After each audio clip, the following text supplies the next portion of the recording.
আচ্ছা, ফিজিক্যালের খুব একটা গুরুত্বপূর্ণ চ্যাপ্টার সারফেস কেমিস্ট্রি, পৃষ্ঠতলীয় রসায়ন এরকম নামে পরিচিত। সারফেস কেমিস্ট্রি চ্যাপ্টারটা জানার আগে জেনে যাই, দেখো নামটা দেখো, সারফেস আর কেমিস্ট্রি আছে, পৃষ্ঠতল। তাহলে পৃষ্ঠতলের রসায়নকে বলা হয় সারফেস কেমিস্ট্রি। তাহলে পৃষ্ঠতল কাকে বলে একটু জেনে নিই। সারফেস কাকে বলে? সারফেস বলার আগে আরেকটা টার্ম আছে, সেটাকে বলা হয়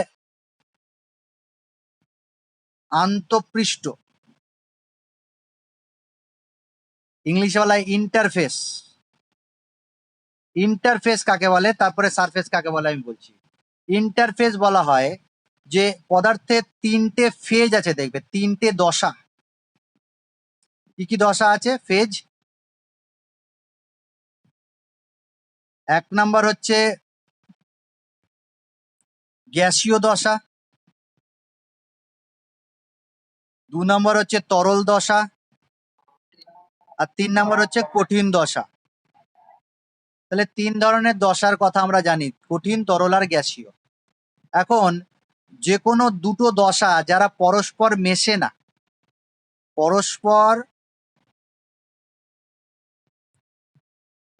না, মিশ্রণযোগ্য নয়, অমিশ্রণীয় দশা। এই অমিশ্রণীয় দশা, যেমন আমি যদি বলি কঠিন আর গ্যাস, তাহলে কঠিন পদার্থ আর গ্যাস পদার্থ কোনোদিনই মেশে না। কঠিন পদার্থ আর গ্যাস পদার্থ পাশাপাশি এসে টাচ হতে পারে, কিন্তু মিশে যাবে না, একটা আর একটার সাথে মিশবে না। ঠিক একই রকম ভাবে তরল আর গ্যাসও আছে, যারা মিশবে না, এরকম তরল পদার্থ আর গ্যাস পদার্থ আছে। আবার অনেক তরল আর কঠিন আছে যারা মিশবে না। আবার অনেক তরলও আছে যারা ইমমিসিবল লিকুইড, যাদেরকে বলা হয় অমিশ্রণীয় তরলও বলা হয়। তাহলে এই পরস্পর মেশে না এইরূপ দশার একটা বাউন্ডারি থাকে, সাধারণ একটা সীমাপৃষ্ঠ থাকে, সাধারণ সীমাপৃষ্ঠ, ইংলিশটাই বেশি ভালো, বাউন্ডারি।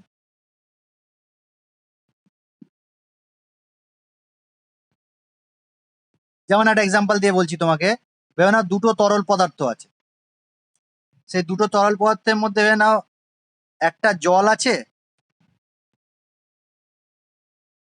একটা জল রেখেছি আমি, আর একটা ভেবে নাও অ্যালকোহল রেখেছি। তাহলে যে অ্যালকোহলটা জলে মেশে না, এইরূপ একটা অ্যালকোহল রেখেছি। সমস্ত অ্যালকোহল কিন্তু জলে মেশে না নয়, যে সকল অ্যালকোহল জলে মেশে না সেটাকে যদি আমি মিশিয়ে দিই, তাহলে জল আর অ্যালকোহল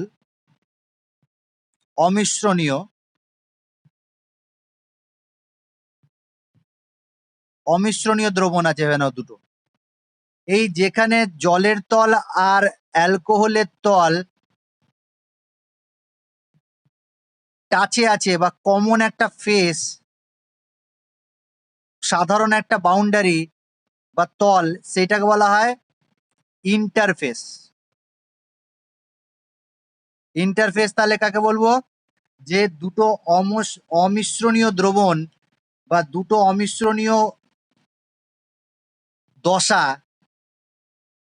যেখানে আলাদা হয়, যেটার দ্বারা পৃথককৃত হয়, সেই পৃথকীকৃত সাধারণ তলকে বলবো আমরা সীমাপৃষ্ঠ বা বাউন্ডারি। আর এই বাউন্ডারিটার যে তল থাকে, যে বাউন্ডারিতে যে তল থাকে, সেই বাউন্ডারিটাকে বলা হয়, সেই তলটাকে বলা হয় অ্যাকচুয়ালি ইন্টারফেস। তাহলে ইন্টারফেস কাকে বলে? যে পরস্পর সংস্পর্শে থাকা দুটি অমিশ্রণীয় দশা যেটা বাউন্ডারি দ্বারা পৃথককৃত থাকে, এই বাউন্ডারির দ্বারা যেটা পৃথককৃত থাকে সেই তলটাকে বলবো আমরা ইন্টারফেস বা অন্তঃপৃষ্ঠীয়। কি বললাম নামটা? হ্যাঁ, অন্তঃপৃষ্ঠ। যদি এই দশাগুলোর মধ্যে একটা গ্যাসীয় দশা হয়, একটা যদি গ্যাসীয় দশা হয়,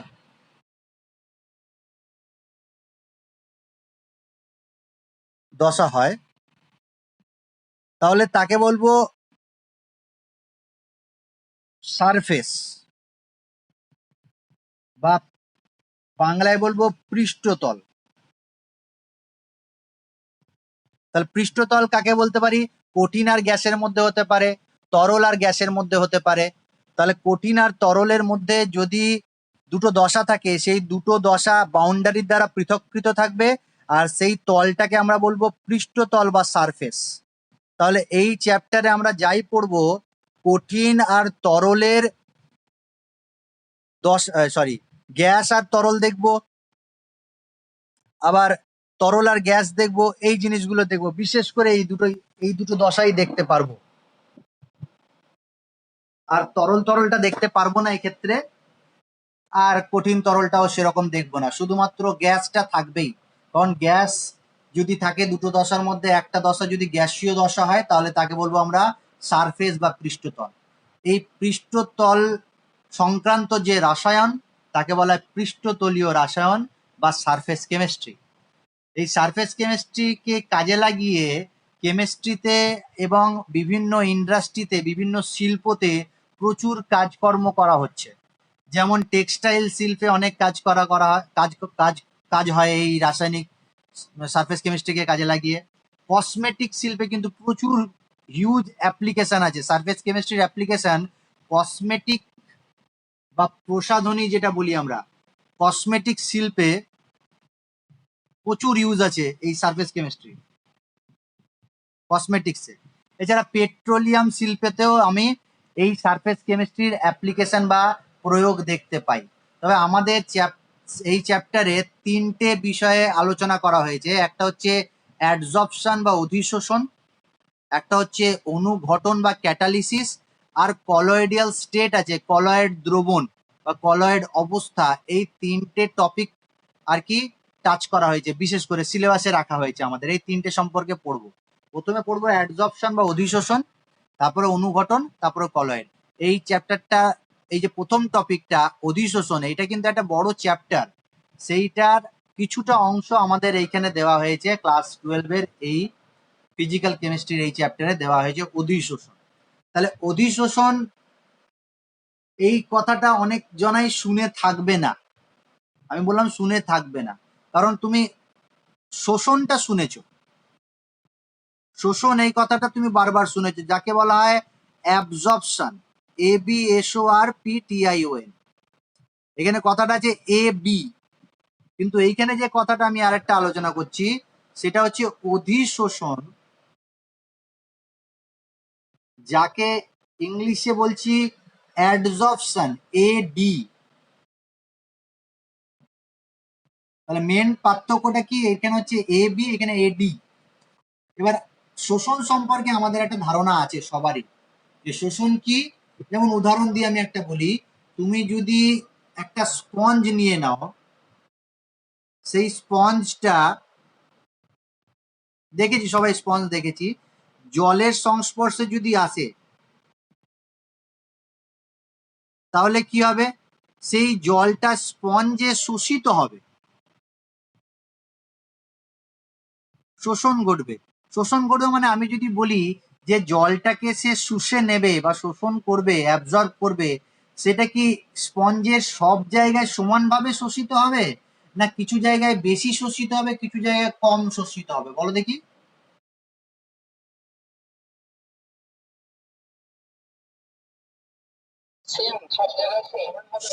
সমগ্রভাবে সমানভাবে শোষিত হবে আর সমভাবে শোষিত হবে। অর্থাৎ যখন একটি পদার্থ তার সংস্পর্শে থাকা অপর একটি পদার্থের অভ্যন্তরে ঢুকে যায়, ভেতরে ঢুকে যাবে, এই পয়েন্টটা খুব ইম্পর্টেন্ট। অভ্যন্তরে অভ্যন্তরে প্রবেশ করবে এবং সমানভাবে সর্বত্র ছড়িয়ে পড়বে, সমানভাবে সর্বত্র ছড়িয়ে পড়বে, ছড়িয়ে যায়, তাকে আমরা বলি শোষণ। তাহলে শোষণ একটা আভ্যন্তরীণ ঘটনা, পদার্থে অভ্যন্তরে সমস্ত অন্য একটা পদার্থ প্রবেশ করবে, সম্পূর্ণভাবে প্রবেশ করবে, আর এটা সমানভাবে ছড়িয়ে যাবে। কিন্তু অধিশোষণ ঘটনাটা সেরকম নয়। অধিশোষণের এক্সাম্পল আমরা জানি, কিন্তু আমরা কোনোদিন অধিশোষণ বলি না। যেমন তোমাকে যদি বলি, আমরা একটা দেওয়াল আছে,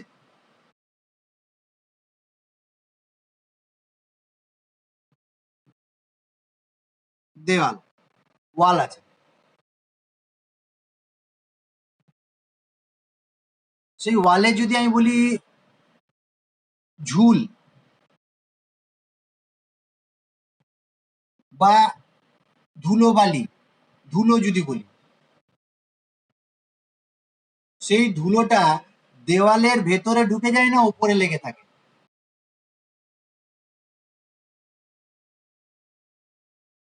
ঝুল বা ধুলোটা দেওয়ালের ভেতরে ঢুকে যায় না উপরে লেগে থাকে? মানে এইটা পৃষ্ঠতলেই থাকে, তাই না? এটা পৃষ্ঠতলের একটা ঘটনা। অভ্যন্তরে প্রবেশ করে কি? কন্ট্যাক্টে থাকবে, অভ্যন্তরে প্রবেশ করবে না। আর ধুলোবালিটা সব জায়গায় সমানভাবে নাও থাকতে পারে, তাই না? ধুলোবালিটা কোথাও বেশি কোথাও কম হতেই পারে। অর্থাৎ সামগ্রিকভাবে বা সর্বত্র সমানভাবে ছড়িয়ে পড়বে না। আর এটা একটা পৃষ্ঠতলের ঘটনা। তাহলে শোষণ কাকে বলে আর অধিশোষণ কাকে বলে একটা প্রাথমিক ধারণা আমাদের এসছে। আমি পরে আবার পার্থক্যটা আরো ভালো করে পড়বো। তাহলে শোষণ আর অধিশোষণের যে পার্থক্যটা, সেখান থেকে বুঝতে পারলাম যে অধিশোষণ ব্যাপারটা কি। অধিশোষণের সংজ্ঞা যখন তুমি দেখবে, যাদের কাছে বই আছে সেই বইতে দেখতেই পারো যে শোষণ অধিশোষণের সংজ্ঞা, অ্যাডজর্পশনের সংজ্ঞা আমি বলছি অবশ্য। যে প্রথমে তো জেনেই গেলাম যে অধিশোষণ একটা পৃষ্ঠতলীয় ঘটনা। মানে একটা পদার্থ যখন অপর পদার্থের সংস্পর্শে আসে এবং পদার্থটি পৃষ্ঠতলে সঞ্চিত হয়, ভেতরে প্রবেশ করে না, সেই ঘটনাকে অধিশোষণ বলবো। তাহলে কি জানতে পারলাম? যে একটা পদার্থ যখন আরেকটা পদার্থে সংস্পর্শে আসে আসে আর কি হয়, পৃষ্ঠতলে সঞ্চিত হয়।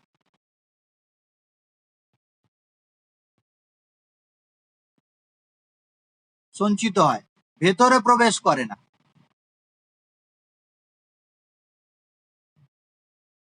করে না, তখন সেই ঘটনাটাকে আমরা কি বলি? অধিশোষণ। যেমন এক্সাম্পল অনেক আছে, তার মধ্যে একটা এক্সাম্পল দেওয়া হচ্ছে এখানে।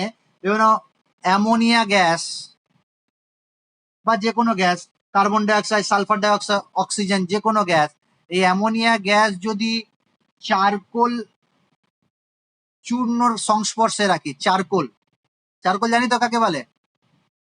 দেখে প্র্যাকটিক্যাল করতে গিয়ে তোমরা চারকোলের পরীক্ষা করেছো, প্র্যাকটিক্যালে চারকোল কালো রঙের একটা কাঠ কয়লাকে পুড়িয়ে যেটা পাওয়া যায়, সেই চারকোল চূর্ণর সংস্পর্শে যদি তুমি রাখো, তাহলে সেই অ্যামোনিয়া গ্যাসটা চারকোলের ভেতরে ঢুকে যাবে না সংস্পর্শে থাকবে, গায়ে লেগে থাকবে? নিশ্চয়ই গায়ে লেগে থাকবে। তাহলে এটা একটা ঘটনা যেটাকে বলছি আমরা অধিশোষণ। যে কোনো গ্যাস, মানে ওই oxygen, sulphur dioxide, carbon dioxide ইত্যাদি গ্যাস সাধারণত চারকোলের সংস্পর্শে এলেই অধিশোষিত হয়ে যাবে, তার গায়ে লেগে যাবে। এরকম আরো একটা পদার্থ আছে যার নাম হচ্ছে মিথিলিন ব্লু। এটা ইম্পর্টেন্ট একটা এক্সাম্পল। মিথিলিন ব্লু কোন কালারে হবে? মিথিলিন ব্লুর কালার কি হবে? নামটাই তো ব্লু, তাহলে ব্লু কালারেরই হবে। সেই মিথিলিন ব্লু একটা জৈব রঞ্জক পদার্থ। এটা, হ্যাঁ, এটা একটা জৈব রঞ্জক পদার্থ। সেই মিথিলিন ব্লু, মানে তুমি এই দ্রবণে একটা বিকারের মধ্যে মিথিলিন ব্লু নিয়েছো, যার বর্ণ কি বললাম? ব্লু কালারের। একটা ব্লু কালারের দ্রবণ। তুমি কি করলে? সেই তরল দ্রবণে একটা কঠিন পদার্থ দিলে। কি কঠিন পদার্থ দিলে? চারকোল দিয়ে দিলে। কালো রঙের চারকোল দিয়েছে, চৌকো একটা চারকোল দিয়েছি বা গোল একটা চারকোল দিয়েছি। তখন কি হবে? যখনই এই চারকোলটা এখানে প্রবেশ করবে, দেখা যাবে যে মিথিলিন ব্লুর যে কালারটা ছিল গাঢ় নীল বর্ণ, সেটা হালকা নীল হয়ে গেছে। গাঢ় নীল ছিল থেকে হালকা নীল,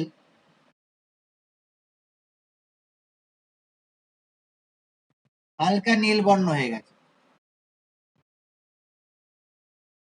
কি হলো তাহলে? ওই চারকোল ব্লকের গায়ে মিথিলিন ব্লুর যে কম্পোনেন্ট গুলো ছিল, এই মিথিলিন ব্লু পদার্থের যে সূক্ষ্ম সূক্ষ্ম কণাগুলো ছিল যেগুলো কালারের জন্য দায়ী ছিল, সেগুলো সব চারকোল ব্লকে গিয়ে চারকোল ব্লকের চারিদিকে অধিশোষিত হয়ে গেল। যেমন তোমরা দেখবে অনেকদিন আগে একটা অ্যাড দিত, পন্সের একটা অ্যাড দিত, পন্স ফেস ওয়াশের একটা অ্যাড দিত, দেখেছো কি কেউ? পন্স ফেস ওয়াশের অ্যাডে আমি দেখতে পারতাম যে একটা গ্লাসের মধ্যে কালো রঙের একটা দ্রবণ ছিল, সেই কালো দ্রবণের মধ্যে যখনই একটা গোল চারকোল ব্লক দিয়ে দিয়েছিল, এটা চারকোল অ্যাক্টিভেটেড চারকোল, এই কথাটা বলতো দেখবে, পন্স অ্যাক্টিভেটেড চারকোল। সেই চারকোলটা যখনই দেওয়া হতো তখনই সেই চারকোলটা ভেতরে ঢুকতো আর গ্লাসের জলটা পরিষ্কার হয়ে যেত একদম। দেখেছো একটা কেউ? মেয়েরা বিশেষ করে দেখে, ছেলেরা তো দেখেনি। কেউ দেখেছো নাকি? ভাই মেয়ে দেখেছে, দেখছো? মেয়ে ঠিক দেখে নেবে, মেঘনা দেখেছে। তাহলে কি হয়, সেইটা অধিশোষিত হয়ে যায়, চারকোল ব্লকের গায়ে অধিশোষিত হয়ে যায়। এরকম আর একটা খুব বিখ্যাত এক্সাম্পল, এটা অনেকেই জানো আবার অনেকেই জানো না, যারা জানো না তাদের তাদের খুব আগ্রহ বা তাদের খুব ভালো লাগবে শুনে সেই এক্সাম্পলটা। যারাই আর কি চিনি কিভাবে তৈরি হয়, যখন ইক্ষু রস থেকে চিনি তৈরি হয়, তাহলে আমরা যে চিনির রংটা পাচ্ছি সেটা কি রঙের জানো? ইক্ষু রস থেকে যখন চিনি তৈরি হয়, চিনি কোন বর্ণের? বাড়িতে যে চিনিটা দেখতে পারো কোন কালারের হয় চিনিটা? কালারলেস বা সাদা বলতে পারি, আমি কালারলেসই বলা ঠিক, তবে সাদা বা কালারলেস বলতে পারি। কিন্তু যখন চিনিটা তৈরি হয় ইক্ষু শর্করা থেকে বা ইক্ষু রস থেকে, তখন ওই কালার কিন্তু সাদা বা কালারলেস থাকে না, ব্রাউন বা র্যাডিশ কালারের বা কালো বর্ণের থাকে। একটা স্টেপ আছে, মানে ইক্ষু শর্করা থেকে চিনি তৈরি হবার অনেকগুলো ধাপ আছে, তো একটা ধাপ আছে, সেই ধাপটার নাম হচ্ছে শোধন। শোধন ধাপে কি করা হয়, এখানে একটা বড় ট্যাঙ্ক ভেবে নাও, চিনি তৈরি হচ্ছে, সেই ট্যাঙ্কে চিনির একটা দ্রবণ দেওয়া আছে, সেই চিনির দ্রবণের বর্ণটা কিন্তু আমি আগেই বললাম যে সাদা নয়, র্যাডিশ কালারের, বা যে গুড় দেখেছো গুড়, সেই গুড়ের রং থাকবে। এখন কি হয়, ওই যে কালারটা থাকে সেইটাকে দূর করার জন্য এখানে চারকোল জাতীয় পদার্থ প্রাণীজ অঙ্গার দেওয়া হয়। প্রাণীজ অঙ্গার জানো কাকে বলে? প্রাণীজ অঙ্গার,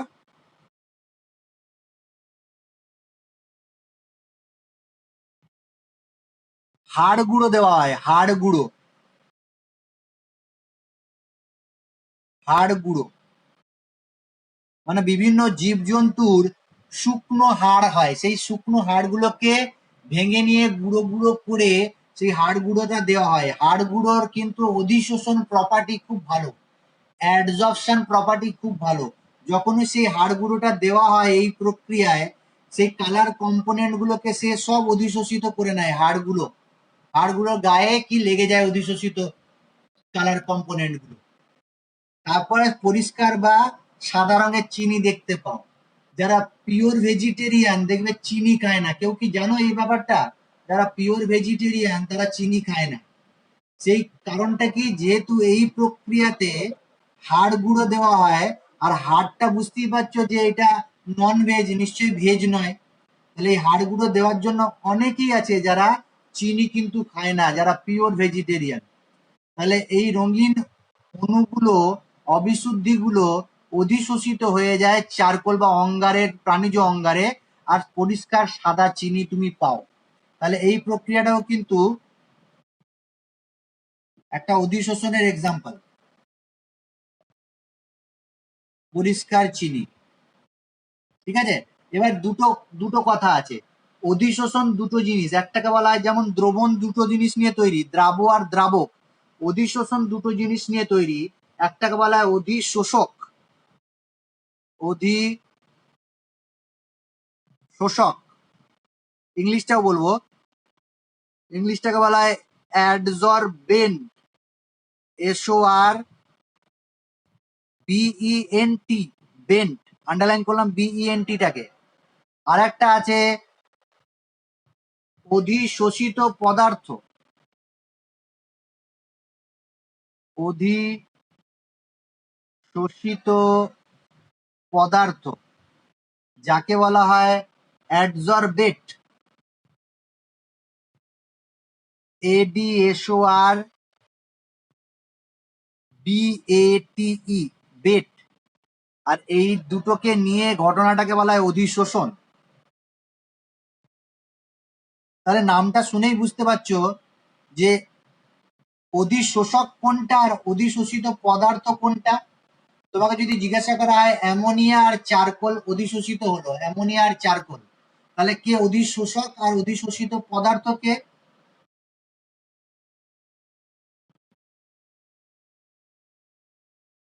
চারকোল। চারকোল চারকোল চূর্ণ হলো অধিশোষক, আর অ্যামোনিয়া গ্যাসটা হয়ে গেল অধিশোষিত পদার্থ। তাহলে আমি খুব সহজেই বলে দিতে পারবো কোনটা অধিশোষক আর কোনটা অধিশোষিত পদার্থ। মিথিলিন ব্লু আর চারকোলের মধ্যে যদি বলি তাহলে কোনটা অধিশোষক আর কোনটা অধিশোষিত পদার্থ?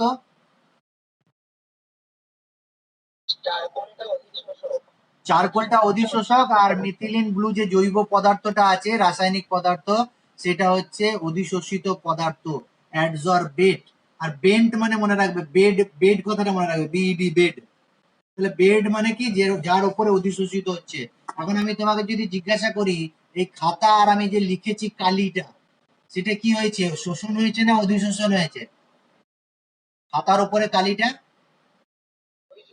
অধিশোষণ হয়েছে, অধিশোষণ হয়েছে। আর বলো, হ্যাঁ, নিপ পেন যদি বলি তাহলে অল্প হলেও সেই নিপ ইঙ্কটা কিন্তু শোষিত হয়। কিন্তু এক্ষেত্রে আমরা যেটা ছবিটা এঁকেছি খুব কম পরিমাণেই শোষণ হয়েছে। হ্যাঁ বলো।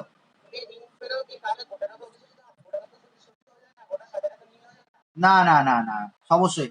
এখানে যে ঘটনা রয়েছে ম্যাক্সিমাম হচ্ছে অধিশোষণ আর মিনিমাম হচ্ছে শোষণ। ঠিক আছে, ম্যাক্সিমাম অধিশোষণ, মিনিমাম শোষণ হচ্ছে। না, ওরকম কিছু ব্যাপার নেই, ওরকম কিছু ব্যাপার নেই। মানে 100% কোনো কিছুই হয় না, সেটা তো তোমরা ভালো করেই জানো। তাহলে আমরা কি বলবো, যদি চারকোল ব্লকটার মধ্যে অ্যামোনিয়া গ্যাস শোষিত হয়, ভেতরে কিন্তু শোষিত হয় না, অ্যামোনিয়া গ্যাস কোনোদিনই চারকোলের ভেতরে ঢুকতে পারবে না। তাহলে তুমি বলতে পারো না যে শোষণ হবেই। কি বললাম বুঝলে? অ্যামোনিয়া গ্যাসটা চারকোলের ভেতরে কোনোদিনই ঢুকতে পারে না। তার মানে তুমি কি বলবে, শোষণ হয়েছে? শোষণ হবে না। তবে এবার এইটা নয় যে হতে পারে না, হতেই পারে। যেমন আমি যদি স্পঞ্জের ঘটনাটা বলি, তাহলে কি স্পঞ্জের উপরে জল জমে নেই? হ্যাঁ, স্পঞ্জের উপরে জল জমে আছে, কিন্তু ম্যাক্সিমাম জিনিসটাই কি হয়েছে, ম্যাক্সিমাম জলটাই ভেতরে ঢুকেছে, অর্থাৎ শোষণটাই বেশি হয়েছে। তাই এখানে আমি শোষণ কথাটাই বলবো, অধিশোষণ বলবো না। ঠিক একই রকম স্পঞ্জে যখন ধুলোবালিটা লাগবে, তাহলে বলো স্পঞ্জের ভেতরে কি ধুলোবালিটা ঢুকে যেতে পারে? স্পঞ্জের ভেতরে ধুলোবালিটা ঢুকতে পারবে না। যতটা হয় উপরের দিকে বা কিছুটা ভেতরের দিকে ঢুকলেও একদম ভেতরে অভ্যন্তরে ঢুকবে না। তবে এরকম ঘটনা আছে যেখানে শোষণ অধিশোষণ একসাথে হবে। যেমন এক্সাম্পল তোমাদের বইতে দেওয়া আছে যে একটা পাত্রের মধ্যে ব্ল্যাক রঙের ইঙ্ক নিয়েছো, কালো ইঙ্ক। সেই কালো ইঙ্কের মধ্যে একটা চক ডুবিয়েছো, চক, সাদা রঙের চক। সেই চকটা যখন ডুবিয়ে দেবে এর মধ্যে, তখন এই যে কঠিন কম্পোনেন্ট গুলো আছে, কালির যে কালির যে কঠিন পদার্থগুলো আছে, যে যে কণাগুলোর জন্য সেটা কালো রঙের দেখতে পাচ্ছ, সেগুলো চকের গায়ে উপরে লেগে যাবে। তবে যে তরল পদার্থ অর্থাৎ জলের মধ্যে তো কালিটাকে গুলেছো, সেই জলটা কিন্তু চকের ভেতরে ঢুকবে। ভালো করে বোঝো, তরল জলটা চকের ভেতরে ঢুকবে, কিন্তু এই যে অধিশোষিত পদার্থ যেটা কালো রঙের ইঙ্কের কম্পোনেন্ট, সেটা চকের গায়ে ওপরে অধিশোষিত হবে। এখন চকটাকে যদি ভেঙে দাও, তাহলে দেখবে ভেতরে কিন্তু কোনো রকম কালো কম্পোনেন্ট দেখতে পারবে না, কিন্তু ভেতরে চকটা ভিজে থাকতে পারে। ভেতরে জলের অণু ঢুকে যেতে পারে, কিন্তু কালো কোনো কম্পোনেন্ট ঢুকবে না। তার মানে এখানে শোষণও হচ্ছে আর অধিশোষণও হচ্ছে। বুঝতে পারছি ব্যাপারটা কি বলতে চাইছি আমি? তাহলে এই অধিশোষণ আর শোষণ একসাথে হতে পারে, না হওয়ার কিছু নয়। তবে ম্যাক্সিমাম যেটা হবে সেটাকেই আমরা বলবো, ঘটনাটাকে সেইভাবেই ব্যাখ্যা দেবো, অধিশোষণ বা শোষণ। যেমন আরো উদাহরণ আছে শোষণ আর অধিশোষণের, সেটা একটু বলে দিই তোমাদের। যেমন চক ক্যালসিয়াম কার্বনেট। আচ্ছা, এইখানে আমি কি নিয়েছি, একটা কঠিন পদার্থ নিয়েছি, সেটাকে আমি তার দিয়ে ঝুলিয়েছি। একটা জারের মধ্যে তার দিয়ে একটা কঠিন পদার্থ ঝুলিয়েছি, যে কঠিন পদার্থের নাম হচ্ছে ক্যালসিয়াম ক্লোরাইড। এই ক্যালসিয়াম ক্লোরাইড একটা কঠিন পদার্থ নিয়েছি। আর এইখানে আরেকটা পদার্থ নিয়েছি জারের মধ্যে, সেই জারের মধ্যে কি নিয়েছি, এটা আপেল মনে করে না বা লেবু মনে করবে না। এই জারের মধ্যে যে পদার্থ নিয়েছি সেটা হচ্ছে সিলিকা জেল বা অ্যালুমিনিয়াম অক্সাইড, অ্যালুমিনেট যাকে বলা হয়, Al2O3, অ্যালুমিনিয়াম অক্সাইড বা সিলিকা জেলের একটা পিণ্ড নিয়েছি। এখন এই জারটার মধ্যে যদি জলীয় বাষ্প বা জল দিয়ে দাও, তাহলে ক্যালসিয়াম ক্লোরাইডের ক্ষেত্রে জলের অণুগুলো ক্যালসিয়াম ক্লোরাইডের ভেতরেও ঢুকে যাবে। আমরা জানি ক্যালসিয়াম ক্লোরাইড জলের অণুকে শোষণ করে, তার মানে এই নয় যে গায়ে লেগে থাকবে না। তো ম্যাক্সিমাম জলের অণু ক্যালসিয়াম ক্লোরাইডের ভেতরে ঢুকে যাবে, আর বাকি যেগুলো আছে ভেতরে বাইরে আছে সেটা আছে। কিন্তু সিলিকা জেল বা অ্যালুমিনিয়াম যদি নিই, Al2O3 অ্যালুমিনেট যদি আমি নিই, অ্যালুমিনা বলে নাকি কি বলে দেখো তো বইতে একটু। হ্যাঁ, Al2O3 অ্যালুমিনিয়াম অক্সাইড বা সিলিকা জেল, এইটা কিন্তু বাইরেই থাকবে, একটা জলের বিন্দুও ভেতরে ঢুকবে না, বাইরেই তোমার জলের কণাগুলো লেগে থাকবে। তাহলে এই ঘটনাটাকে কি বলবো, অধিশোষণ, অ্যাডজর্পশন, আর এটাকে বলবো অ্যাবজর্পশন। ঠিক আছে, এইটা অভ্যন্তরীণ ঘটনা, এটা পৃষ্ঠতলীয় ঘটনা। এইটা যখন হবে সমহারে হবে, সমহারে। প্রথম দিকে যত স্পিডে হবে তারপরে ধীরে একটু কমবে, কিন্তু বেশিরভাগ ক্ষেত্রেই সমহারে হবে। এটা কিন্তু প্রথম দিকে তাড়াতাড়ি হবে, পরে একদম ঘটবে না বা একদম কমে যাবে, গতিটা কমে যাবে। শোষণটা, অধিশোষণটা, অধিশোষণের ক্ষেত্রে সমহারে হবে না, ধীরে ধীরে কমবে, অধিশোষণের হার কমবে, কিন্তু শোষণ সমহারে হবে। শেষের দিকে যে যখন আর জায়গা থাকবে না তখন তো অবশ্যই কমে যাবে। তাহলে এটা অধিশোষণ আর শোষণের পার্থক্যটা বলে দিলাম। এর আগে বলেছি যে শোষণ হচ্ছে সামগ্রিক বা অভ্যন্তরীণ ঘটনা, এটা একটা পৃষ্ঠতলীয় ঘটনা। উদাহরণ দিয়ে দিলাম একটা। আর একটা কথা আছে বিশোষণ বলে একটা কথা আছে, বিশোষণ। বিশোষণ নামটা শুনেই বুঝতে পারছো ব্যাপারটা কি, অধিশোষণের উল্টো ঘটনা, শোষণের উল্টো নয় কিন্তু। হ্যাঁ, বিশোষণ মানে কি, অধিশোষণের বিপরীত প্রক্রিয়া।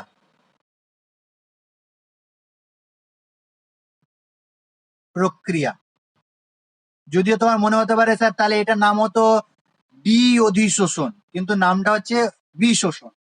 মনে থাকবে, ডিজর্পশন বলা হয় ইংলিশে, ডিজর্পশন। অর্থাৎ তুমি যদি ওই যে দেওয়ালের মধ্যে ধুলো লেগে আছে, সেটা যদি ঝাঁটা দিয়ে ঝেড়ে দাও, তাহলে কি ঘটনা হলো, এটা ডিজর্পশন হয়ে গেল। ঝাঁটা আঁকার চেষ্টা করি একবার, এটা ঝাঁটা হয়েছে, ওই হয়েছে বলো, দারুণ ঝাঁটা হয়েছে। হ্যাঁ, তাহলে যদি ঝেড়ে দাও তাহলে এটা বিশোষণ বা ডিজর্পশনের একটা ঘটনা হয়ে গেল। তাহলে অধিশোষণ, ডিজর্পশন এগুলো বলে দিলাম। একটা খুব ইম্পর্টেন্ট কোশ্চেন পরীক্ষায় দেবে, অধিশোষণ একটি পৃষ্ঠতলীয় ঘটনা, ব্যাখ্যা করো। অধিশোষণ একটি পৃষ্ঠতলীয় ঘটনা। ইংলিশ মিডিয়ামের কেউ নেই না, রমেশ ছিল, সেই রমেশ আর দেখছি ক্লাস করছে না। তাহলে আমাদের বাংলাতেই বলবো, একদম কোনো রকম মিক্সচার করব না। অধিশোষণ একটি পৃষ্ঠতলীয় ঘটনা, ব্যাখ্যা করো। ব্যাখ্যা করতে পারবো নিশ্চয়ই, অধিশোষণ একটি পৃষ্ঠতলীয় ঘটনা, তবে একটা এক্সাম্পল দিয়ে তোমাদেরকে বোঝাই, মিথিলিন ব্লু দিয়েই বোঝাই। হ্যাঁ, তুমি দুটো সমান আয়তনের পাত্র নিয়ে সেটাতে সমান আয়তনের মিথিলিন ব্লু দিয়েছো, দুটোরই গাঢ়ত্ব সমান আর পরিমাণটাও সমান, আয়তনটা সমান, দুটোতেই মিথিলিন ব্লু নিয়েছি। ঠিক আছে, এখন এইখানে একটা চারকোল ব্লক দিয়েছি সমান ভরের বা পরিমাণের, একটা চারকোলের টুকরো দিয়েছি ব্লক, আর এইখানে এই চারকোল ব্লকটাকে ভেঙে গুঁড়ো গুঁড়ো করে নিয়েছি, গুঁড়িয়ে নিয়েছি। এইটা কি সমান ওজনের বা সমান পরিমাণেরই, ফলে কি হবে, অনেকটা বেশি পরিমাণে গুঁড়ো পাবে তো। এইটাকে গুঁড়ো করে দিয়েছে, এটা চারকোলের টুকরো দিয়েছি, কঠিন চারকোলের টুকরো দিয়েছি, আর এটা গুঁড়ো করে দিয়েছি, চারকোল চূর্ণ দিয়েছি, চারকোল চূর্ণ, আর এটা চারকোল, কঠিন চারকোল। দুটোর মধ্যে যখন দেওয়া হবে সেম আয়তনে, সমান আয়তনের মিথিলিন ব্লুতে,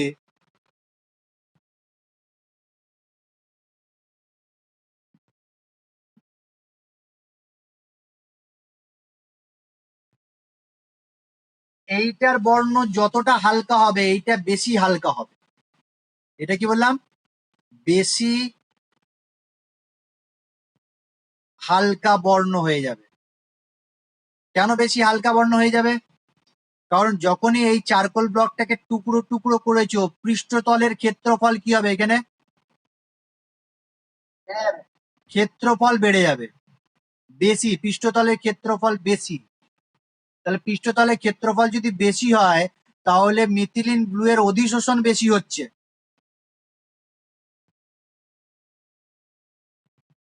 বেশি হচ্ছে, এই ঘটনা দিয়ে আমি কি ব্যাখ্যা বলতে পারি, যে অধিশোষণ একটি পৃষ্ঠতলীয় ঘটনা, যেহেতু পৃষ্ঠতলের ক্ষেত্রফল বেশি হচ্ছে অধিশোষণ বেশি হচ্ছে, পৃষ্ঠতলের ক্ষেত্রফল কম হচ্ছে অধিশোষণ কম হচ্ছে।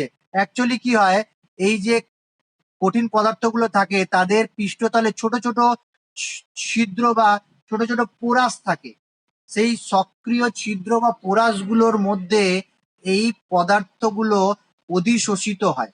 যখনই আমি এটাকে গুঁড়ো করে দিচ্ছি তাহলে এদের ওই যে পোরাসের পরিমাণটা অনেক বেড়ে গেল, তো ক্ষেত্রফলটা অনেক বেড়ে গেল, অনেকগুলো ছিদ্র পেয়ে গেল, সেই সমস্ত ছিদ্রগুলোতে ওই পদার্থগুলো অধিশোষিত হয়ে গেল। তাহলে যদি পরীক্ষায় দেয় অধিশোষণ একটি পৃষ্ঠতলীয় ঘটনা, তোমাদের বই থাকলে বইয়ের পেজ নাম্বার হচ্ছে 277, একদম নিচের দিকে দেখবে লেখা আছে, এইটা ভালো করে ব্যাখ্যা দেবে, পরের পাতা পর্যন্ত আছে। তাহলে এই পরের পাতা পর্যন্ত, হ্যাঁ বলো। তাহলে অধিশোষণ পৃষ্ঠতলীয় ঘটনা যদি দেয় তাহলে আমরা বই থেকে লিখে নিতে পারবো, এক্সাম্পল দিয়ে লিখবে, কিন্তু 2 নম্বর বা 1.5 নম্বরের একটা কোশ্চেন দিতে পারে। আচ্ছা, এরপরে হচ্ছে অধিশোষণের কারণ, কেন অধিশোষণ ঘটবে, রিজন অফ অ্যাডজর্পশন, আর পরিচ্ছেদ সংক্রান্ত কোশ্চেন গুলো কিন্তু সব করে নেবে, অবশ্য সব আলোচনা করেছি আমি, তাও একটু তোমরা সবগুলোই করে নেবে, যদি আটকায় আমাকে জিজ্ঞাসা করবে। অধিশোষণের কারণ আমি এক্সাম্পল দিই, দেখো অধিশোষণের মেন কারণ কিন্তু মুক্ত শক্তির হ্রাস ঘটানো, ডেল্টা জি নেগেটিভ করা। আমরা জানি যে কোনো বিক্রিয়া স্বতঃস্ফূর্তভাবে হওয়ার জন্য ডেল্টা জি এর মান নেগেটিভ হয়, তাহলে মুক্ত শক্তির হ্রাস করা এইটা হচ্ছে অধিশোষণের কারণ। মেন এই কারণটা মনে রাখবে যেন এটা ভুল যেন না হয়, এই লাইনটা লিখতেই হবে, যে মুক্ত শক্তির কমানোর তাগিদে অধিশোষণ হয় বা অধিশোষণ প্রক্রিয়াটি ঘটে। এবার আমি ব্যাখ্যা দিচ্ছি না, তোমার কাছে একটা তরল পদার্থ গ্যাস বলতে পারি বা কঠিন পদার্থে গ্যাস বলতে পারি, আমি বললাম তরল পদার্থ আছে একটা, সেই তরল পদার্থের অণুগুলোকে আমি এখানে আঁকার চেষ্টা করছি। যাদের বই আছে হাতের কাছে, পেজ নাম্বার 279, 279 বার করো তাহলে পেয়ে যাবে এটা। তাহলে এইখানে তরলের অণুগুলো আঁকছি, দেখে পাশে ব্রাউন কালারের ছবি দিয়ে কঠিনের অণুও আছে।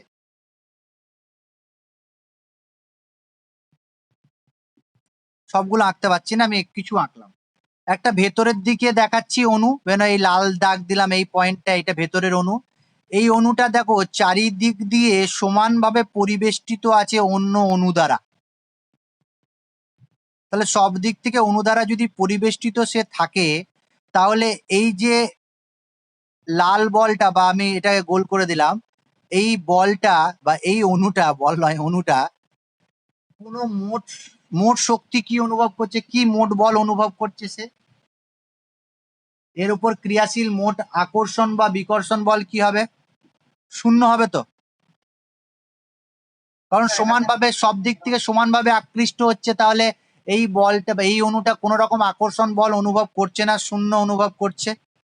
কিন্তু তুমি যদি সারফেসের একটা অণু নিয়ে নাও, যে কোনো একটা সারফেসের একটা অণুকে নিয়ে নাও, না এই অণুটাকে নিয়েছো, তাহলে সেই অণুটা দেখো নিচের দিকে আকর্ষণ বল অনুভব করছে না,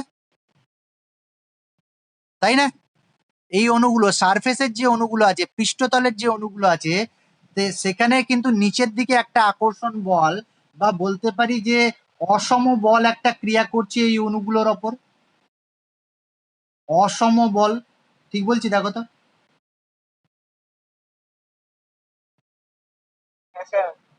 তাহলে একটা অসম বল ক্রিয়া করছে।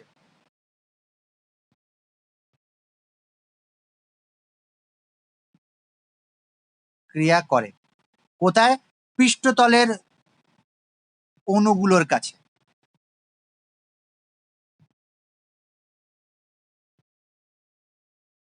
অণুতে একটা অসম বল ক্রিয়া করে। এই বলটা, অসম বলের জন্য তোমার ওপরের এদের মুক্ত শক্তি বেশি হয়ে যায়, এই কণাগুলোর মুক্ত শক্তি বেশি হয়ে যায়। এই মুক্ত শক্তি কমাবার জন্য কি করে, উপরে যে গ্যাসের অণুগুলো আছে সেগুলোকে সে অধিশোষিত করতে শুরু করে, অ্যাডজর্পশন করতে শুরু করে। ফলে কি হবে, বলটা, অসম বলটা সমানভাবে বা একটা সামগ্রিকভাবে আকর্ষণ করবে, এরকম বলে সৃষ্টি হবে। ক্রিয়াশীল লব্ধি বলটা শূন্য করার তাগিদে, মুক্ত শক্তি হ্রাস করার তাগিদে তোমার অধিশোষণ প্রক্রিয়াটা ঘটবে। একবার রিডিং পড়বে, ব্যাপারটা বুঝতে পারবে। আর কি কি আছে অধিশোষণের ক্ষেত্রে? এন্ট্রপির কি পরিবর্তন হয়, আর এনথালপির কি পরিবর্তন হয়, আর মুক্ত শক্তির কি পরিবর্তন হয়, এটা তোমাকে কোশ্চেন করতে পারে। দেখো ডেল্টা জিটা তো নেগেটিভ হয়, আমি জেনেই গেলাম। আর একটা কোশ্চেনও দেয় যে অধিশোষণ প্রক্রিয়া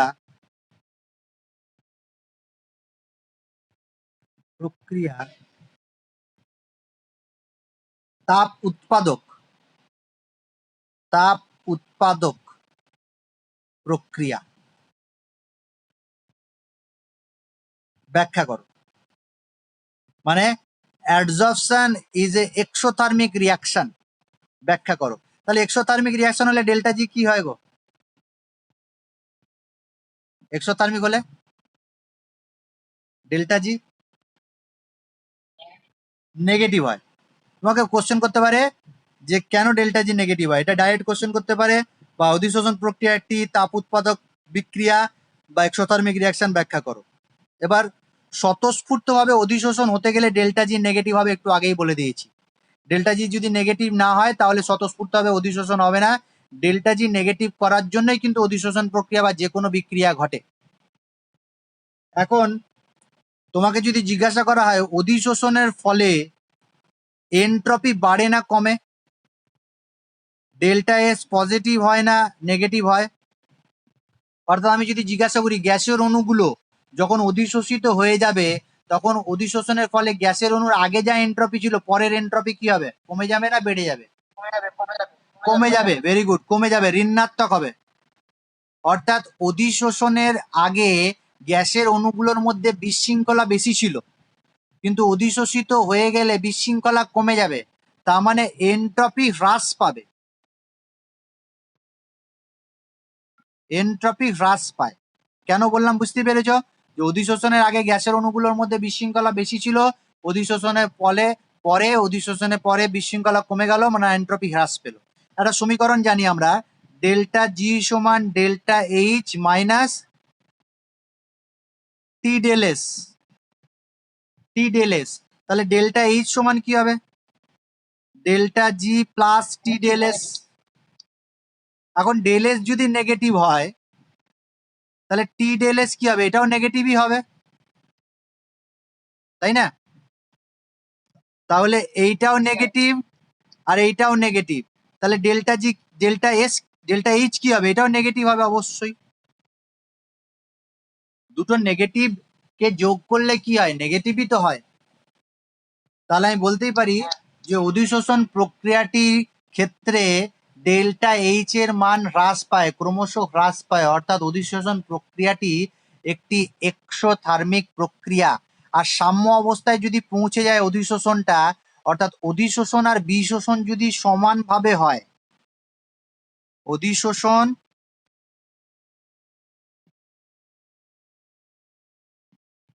আর বিশোষণ যদি সাম্য অবস্থায় পৌঁছে যায়, তখন ডেল্টা জি কি হবে?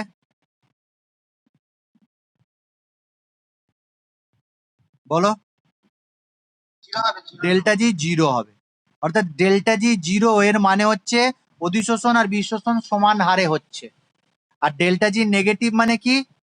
অধিশোষণ বেশি পরিমাণে হচ্ছে। আর ডেল্টা জি পজিটিভ মানে কি? বিশোষণ হচ্ছে, অধিশোষণ হচ্ছে না। বিশোষণ হচ্ছে। ঠিক আছে, তাহলে এইরকম কোশ্চেন তোমাকে দিতেই পারে, দু একটা কোশ্চেন বলেই দিলাম। আচ্ছা, এবার আসছি একটা কথা এখানে বলে দিই যে অধিশোষণ তাপ, অধিশোষণ তাপ পুরো page by page, line by line পড়াচ্ছি। হ্যাঁ, অধিশোষণ তাপ বা অধিশোষণ এনথালপিও বলা হয়, বা মোলার এনথালপি, মোলার অধিশোষণ তাপ লিখে দিই, মোলার অধিশোষণ তাপ, মোলার এনথালপি অফ অ্যাডসর্পশন। যদি কোনো অধিশোষকের পৃষ্ঠতলে 1 মোল পরিমাণ অধিশোষিত পদার্থ অধিশোষণ ঘটে, তাহলে যে তাপ উৎপন্ন হয় তাকে বলা হয় মোলার অধিশোষণ তাপ। আবার বলছি, কোনো অধিশোষকের পৃষ্ঠতলে, এটা একটা অধিশোষকের পৃষ্ঠতল, সেই অধিশোষকের পৃষ্ঠতলে যদি 1 মোল পরিমাণ অধিশোষিত পদার্থ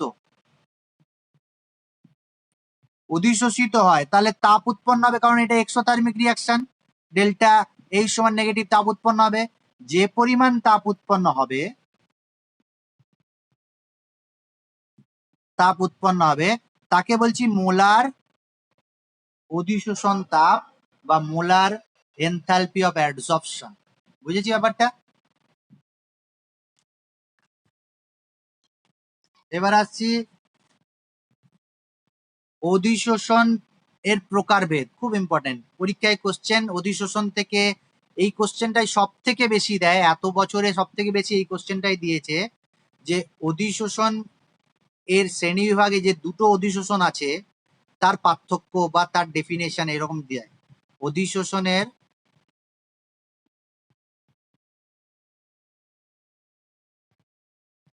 প্রকারভেদ,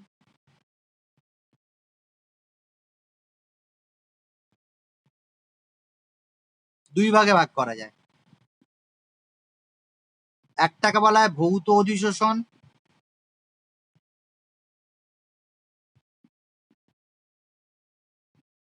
একটাকে বলা হয় কি বলে, একটাকে ভৌত বলে, একটা কি বলবো, রাসায়নিক।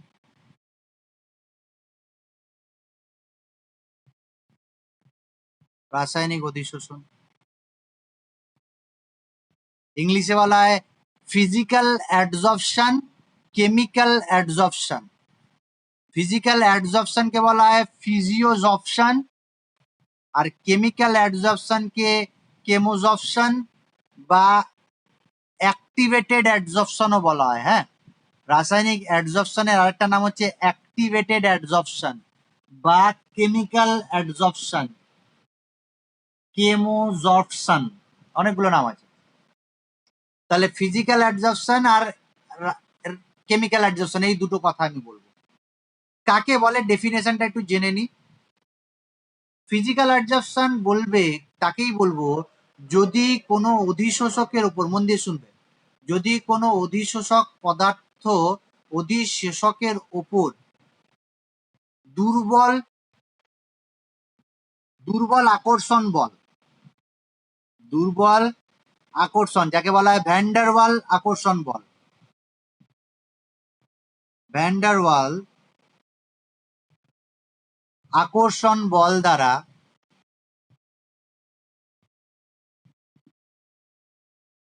দ্বারা অধিশোষিত হয়,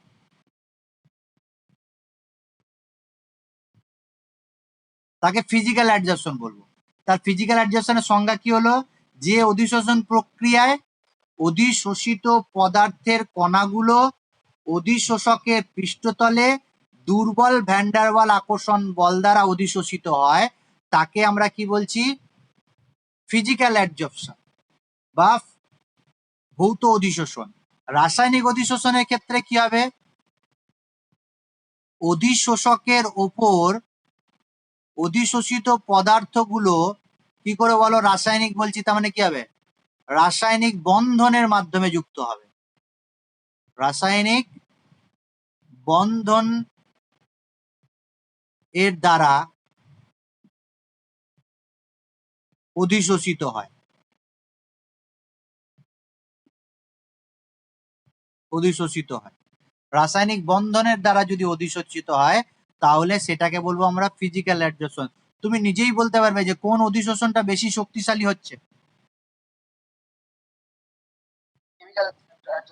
ফিজিক্যাল অ্যাডজর্পশনটা বেশি শক্তিশালী হচ্ছে বলছো? না, কেমিক্যাল অ্যাডজর্পশনটা বেশি শক্তিশালী, কারণ রাসায়নিক বন্ধন হচ্ছে, স্ট্রং বন্ধন আছে।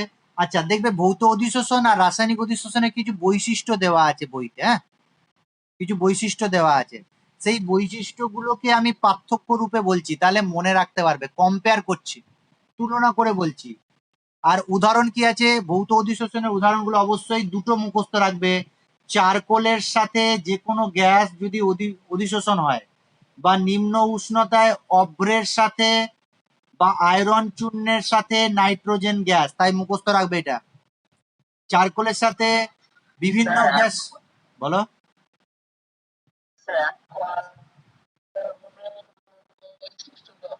তো কিছুই নয়, জল ভাত হয়ে যাবে এখনই। দেখো এক পাতা মনে হচ্ছে তো, সেই এক পাতাটাকে আমি দেখো তখন সহজ করে দিচ্ছি, এক পাতাটাকে এখনই মুখস্থ করিয়ে দিচ্ছি। দেখো দেখো প্রথম যেটা বলছে ভৌত অধিশোষণ, মন দিয়ে শুনবে আর কম্পেয়ার করে করে পড়াবো, তাহলে আরো ভালো বুঝতে পারবে। এক নাম্বার পয়েন্ট যেটা বলছি আমি দুটোর ক্ষেত্রেই, ভৌত অধিশোষণের ক্ষেত্রে লেখা আছে দেখবে স্বতন্ত্রতার অভাব, স্পেসিফিসিটির অভাব, ইংলিশটাই লিখছি, স্পেসিফিসিটি এর অভাব। আর এটা দেখবে লেখা আছে স্পেসিফিক, সুনির্দিষ্ট, স্পেসিফিক সুনির্দিষ্ট।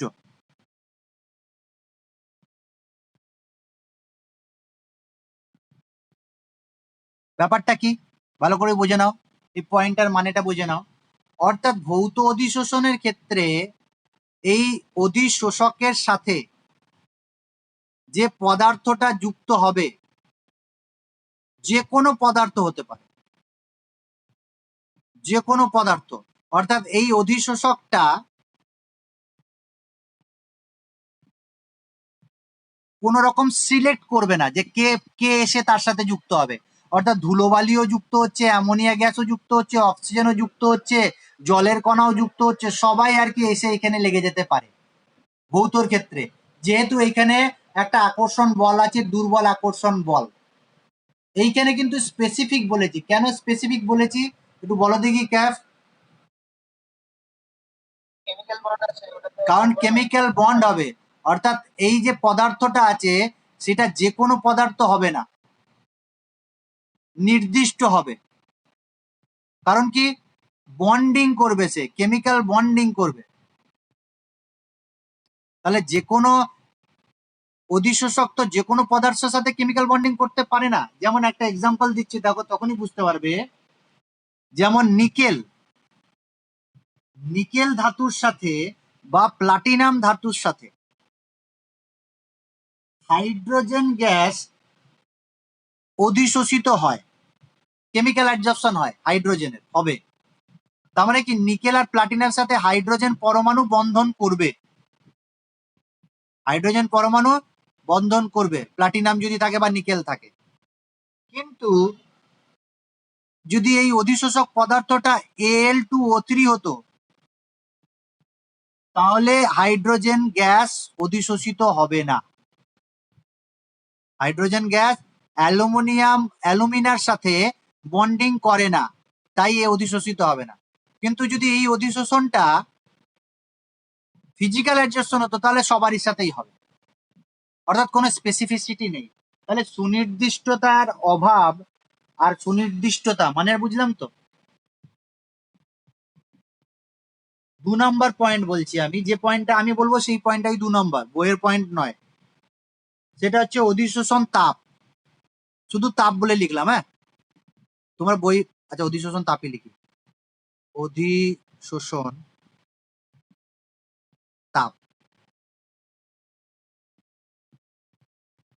তুমি দেখো সব তো এক্সোথার্মিক রিয়াকশন, অর্থাৎ তাপ উৎপন্ন হবে।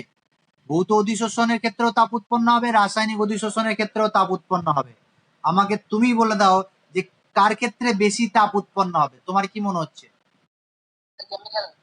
কেমিক্যালের ক্ষেত্রে বেশি তাপ উৎপন্ন হবে, বেশি তাপ। এই বন্ডটা ফর্ম হতেও বেশি তাপ শক্তি মুক্ত হবে, আর এটা ভাঙতেও বেশি তাপ লাগবে। তার মানে যদি ভৌত অধিশোষণ হয় তাহলে যেহেতু দুর্বল আকর্ষণ বল, খুব বেশি তাপ উৎপন্ন হবে না। এইখানে দেখা গেছে যে বেশিরভাগ ক্ষেত্রে হিট অফ অ্যাডজর্পশন হয় 4 থেকে 40 কিলোজুল পার মোল। আর এক্ষেত্রে কত হয়ে যায়? এক্ষেত্রে অনেক বেশি হয়ে যায়, 40 থেকে 200। অনেক বইতে আবার আলাদা দেওয়া আছে, আমাদের ছায়ার বইতে 40 থেকে 200। মানে এটা যেখানে শেষ হচ্ছে এখানে যেটা শুরু হচ্ছে, এরকম কি ডায়লগ আছে না, যে তুমি যেখানে শেষ করো আমি সেখানে শুরু করি, ওই রকম ব্যাপার, বুঝলে তো। তাহলে অধিশোষণের তাপটা কি এক্ষেত্রে খুব কম, এক্ষেত্রে খুব বেশি। তাহলে তুমি বলবে যে যেহেতু এখানে দুর্বল আকর্ষণ বল আছে তাই অধিশোষিত পদার্থ আর অধিশোষকের মধ্যে যে আকর্ষণ বল আছে তার ফলে কম শক্তি উৎপন্ন হয়, কম তাপ উৎপন্ন হয়। এখানে যেহেতু রাসায়নিক বন্ধন হয় তাই বেশি তাপ উৎপন্ন হয়, বেশি শক্তি উৎপন্ন হয়। দ্বিতীয়, তৃতীয় আসছি পরাবর্ত প্রক্রিয়া। এটা হচ্ছে একটা পরাবর্ত প্রক্রিয়া, এটা মন দিয়ে শুনবে। হ্যাঁ, তাহলে ভৌত অধিশোষণ পরাবর্ত, তাহলে রাসায়নিক অধিশোষণ কি হবে?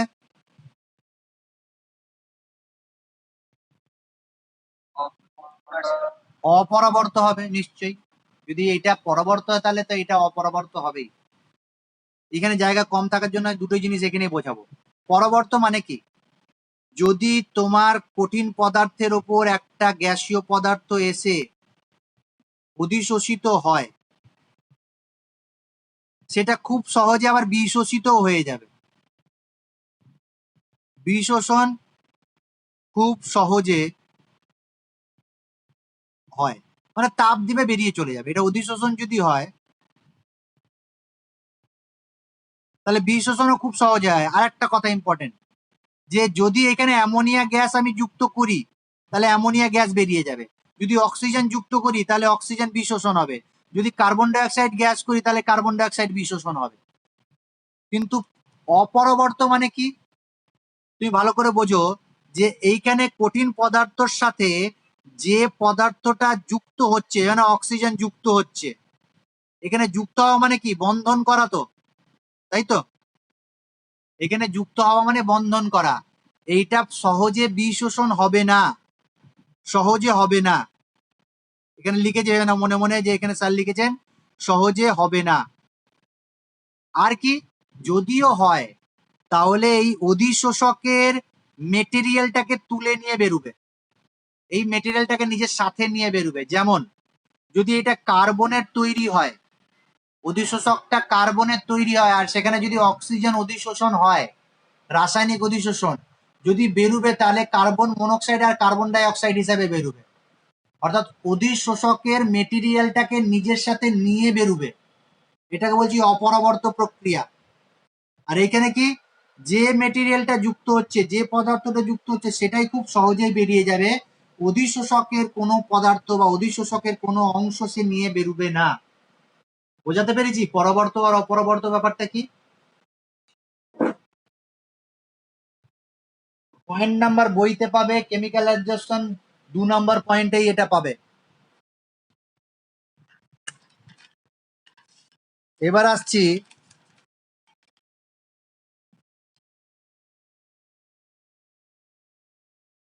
ভৌত অধিশোষণ হচ্ছে বহু আণবিক স্তর বিশিষ্ট অধিশোষণ।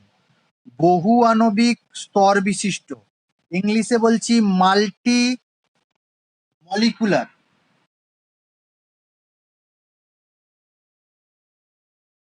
Multi molecular layer. আর এটা হচ্ছে মোনো বা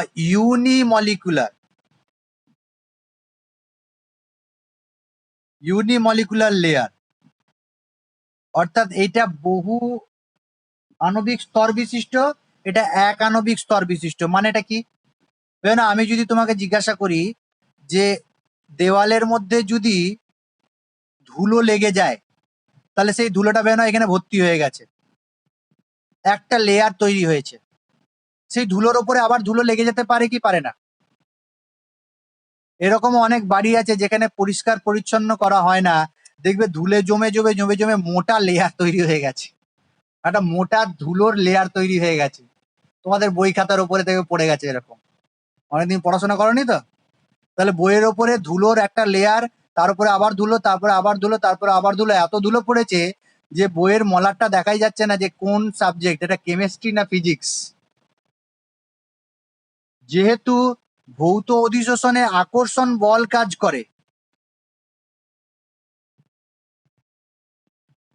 তাই আমি যখন একটা লেয়ার পড়ে যাবে অধিশোষকের ওপরে, তার ওপরে যদি অধিশোষক আবার অধিশোষিত পদার্থ থাকে, তাহলে আবার একটা লেয়ার, আবার একটা লেয়ার, আবার একটা লেয়ার। হ্যাঁ, অবশ্যই এখানে আকর্ষণ বল কমতে কমতে থাকবে, অর্থাৎ আকর্ষণ বলটা কমতে কমতে যাবে, কিন্তু লেয়ার পড়তে পারে। আর রাসায়নিক অধিশোষণে কি হবে? একটা লেয়ার পড়া মানে কি বন্ধন করবে, তো এখানে তো বন্ধন হবে।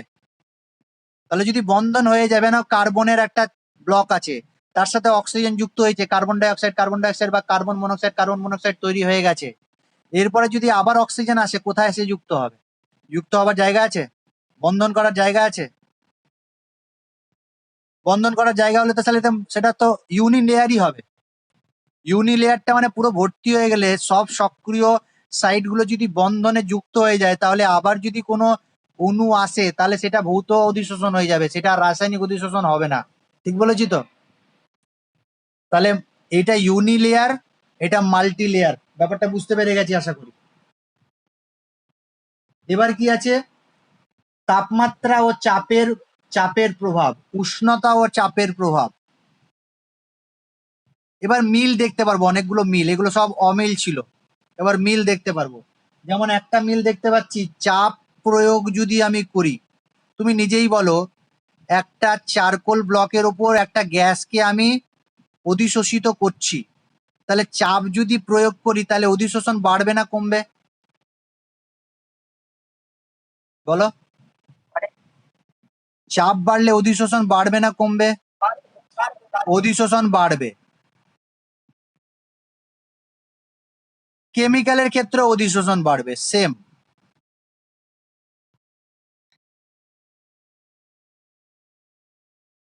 এটা হতে পারে যে সকল রাসায়নিক বিক্রিয়ার ক্ষেত্রে চাপ বাড়ালে রাসায়নিক বিক্রিয়া হ্রাস পায়, সেক্ষেত্রে কমতে পারে, কিন্তু সাধারণত কি হবে? বাড়বে। এবার আসছি তাপমাত্রা বা উষ্ণতা। তুমি নিজেই বলো, একটা পদার্থের ওপর কিছু গ্যাস অধিশোষিত হয়ে আছে, এখন যদি তুমি সেটাকে হিট করতে শুরু করো, তাহলে কি হবে? অধিশোষণ বেশি হবে না বিশোষণ হতে শুরু করবে? বিশোষণ হতে শুরু করবে। এটা আরেকটু ভালো করে ব্যাখ্যা দিই, পরে আবার আছে, তাও আমি এখানেই ব্যাখ্যা দিয়ে দেবো। যেমন আমি যদি বলি কঠিন পদার্থ, কালিটা চেঞ্জ করি, কঠিন পদার্থ, তার সাথে গ্যাস আমি যুক্ত করেছি, তাহলে যে অধিশোষণটা হচ্ছে উভয়মুখী চিহ্ন দিয়েছি, কঠিন আর গ্যাস, লেয়ার দিয়ে লিখলাম গ্যাস। ডেল্টা এইচ কি হবে, পজিটিভ হবে না নেগেটিভ হবে? নেগেটিভ।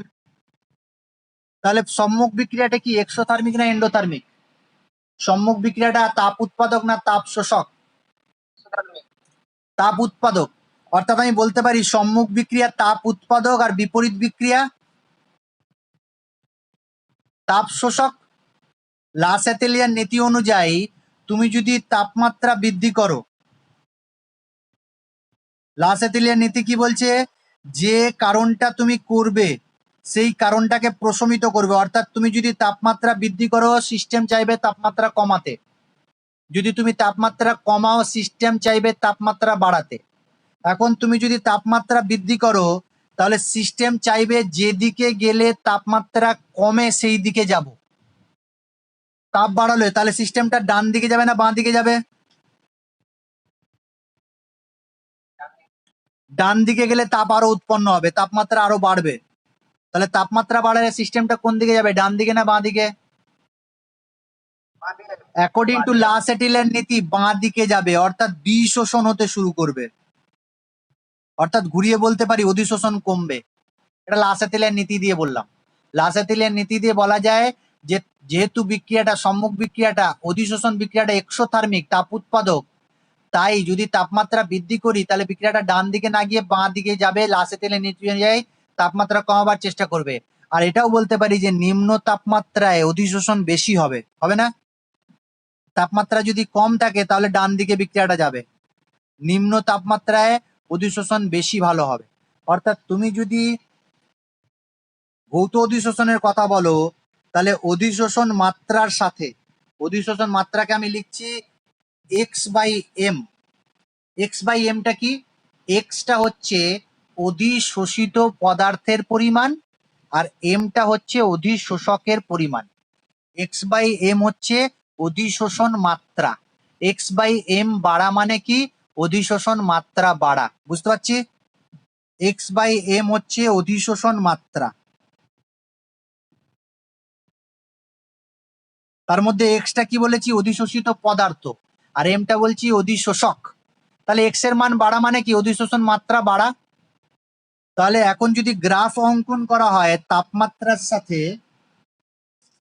টেম্পারেচারের সাথে কেলভিন স্কেলে,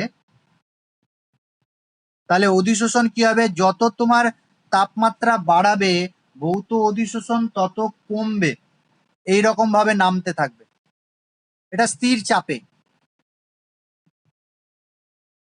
কমবে ভৌত অধিশোষণ, এরকম হবে। তাহলে কেমিক্যাল অ্যাডজর্পশন কি হবে? কেমিক্যাল অ্যাডজর্পশন বলার আগে একটা পয়েন্ট বলবো, যেটা ভৌত অধিশোষণের ক্ষেত্রে দেখা যায় না। সেই পয়েন্টটার নাম হচ্ছে সক্রিয়করণ শক্তি। সক্রিয়করণ শক্তি। ফিজিক্যাল অ্যাডজর্পশনের ক্ষেত্রে সক্রিয়করণ শক্তির কোনো ভূমিকা নেই। সক্রিয়করণ শক্তি মানে কি? বিক্রিয়া করতে গেলে, বন্ধন তৈরি করতে গেলে একটা মিনিমাম শক্তির প্রয়োজন হয়। জানা আছে তো সক্রিয়করণ শক্তি কাকে বলা হয়? কোনো রাসায়নিক বিক্রিয়া রাসায়নিক বিক্রিয়া সংগঠিত হওয়ার জন্য অ্যাভারেজ যে এনার্জি, সেই গড় মানের বা গড় শক্তি থেকে যে অতিরিক্ত শক্তি পেলে বিক্রিয়ায় অংশগ্রহণ করে তাকে বলা হয় সক্রিয়করণ শক্তি। কেমিক্যাল কাইনেটিক্সে আরো ডিটেলসে আছে। এবার আমি বললাম যে যে মিনিমাম শক্তি অর্জন করলে তবেই সে রাসায়নিক বিক্রিয়া অংশগ্রহণ করবে, সেই শক্তিটাকে সক্রিয়করণ শক্তি বলছি। তাহলে রাসায়নিক বন্ধন হওয়ার জন্য সক্রিয়করণ শক্তির প্রয়োজন। আর এই সক্রিয়করণ শক্তি কোথা থেকে সে পাবে?